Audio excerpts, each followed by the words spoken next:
bonjour, dans ce tuto, je vais vous montrer un peu comment fonctionne cette radiocommande. C'est la FlySky FS i6. Donc on a le menu, batterie, enfin voilà quoi. Pour rentrer, il faut appuyer longtemps sur OK. Après, si on veut aller dans le système, on appuie sur OK. Là, on peut choisir le modèle. Donc le 2, le 1, n'importe quoi. Si vous avez une aile volante ou un drone, voilà, ça permet de changer les paramètres. Parce qu'ils ne fonctionnent pas exactement de la même manière.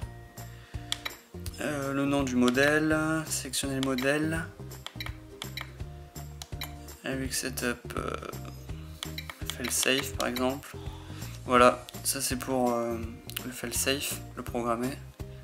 Vous choisissez quel mouvement faire, à quel pourcentage, sur quel channel.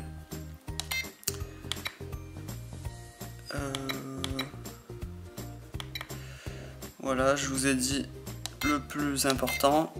Après dans Setup, vous avez quoi? Reverse. Voilà, pour inverser les channels. Ça permet pour une aile volante, par exemple, d'inverser les mouvements sans devoir à débrancher et rebrancher les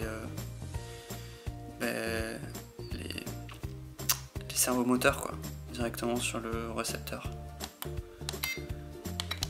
Endpoint, ça je sais pas trop ce que c'est, display, ça permet de voir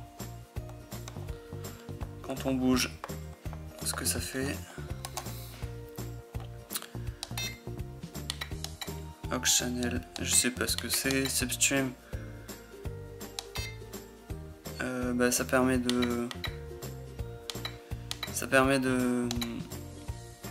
lorsqu'on a un décalage, je prends par exemple le drone qui n'a pas tendance à stabiliser mais il se décale que d'un côté. Là il suffit par exemple de régler pour que qu'il reste droit quoi. Voilà, ça sert à ça. Et il y a pour les pitch, les wall et les yo, je crois, ouais. Pour ces channels. Après, bon, ça marche aussi pour une aile volante, hein, si elle a tendance à rester comme ça, ou trop à rester debout. Voilà, ça marche aussi. Dual rate, les exponentielles aussi. Donc là, c'est les rates et exponentielles. Voilà, ça se règle ici. Qu'est-ce qu'on a d'autre? Total courbe. Là c'est pareil mais pour la courbe de puissance ici, enfin de poussée quoi. Mix. Je sais pas trop ce que c'est. 11. Voilà, ça c'est quand on a une aile volante. Ça associe le channel 1 et 2. Ça veut dire que lorsqu'on bouge pour tourner, on veut tourner l'aile, pivoter, et qu'on va tourner, là le cerveau 1 et 2 vont tourner mais dans un sens inverse, ça permet de tourner mieux. Et c'est spécial pour les ailes volantes quoi, c'est vraiment pratique. Donc, on peut choisir, ça se choisit ici, V-tail. Voilà, après c'est vraiment simple, c'est suffisant, largement suffisant pour débuter. C'est une radiocommande que je peux recommander, mais à vrai dire, je pense que c'est mon modèle, mais j'ai quelques petits problèmes de précision parce que, on va voir.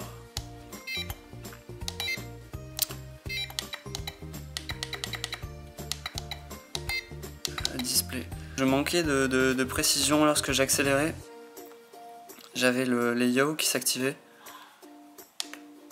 Et c'est vraiment gênant quoi. Et ça m'allait pas très bien pour piloter. Voilà, après c'est personnel, hein. Je suis sûr qu'à d'autres personnes ça peut aller très bien. Elle est vraiment petite, très légère, ce que j'apprécie vraiment avant tout dans cette radiocommande quoi. Et après super simple au réglage, elle est vraiment plutôt assez pratique. Oui, j'ai oublié aussi de vous dire un truc, là vous avez une prise qui permet de brancher directement à l'ordinateur pour utiliser des simulateurs par exemple. Par contre là on peut pas changer l'émetteur, ce qui est vraiment dommage. Et là on a 4 piles AA. Mais voilà, j'en ai terminé avec cette petite vidéo présentation.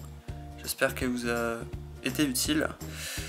Et ben, je vous dis ciao, hein, à la plus.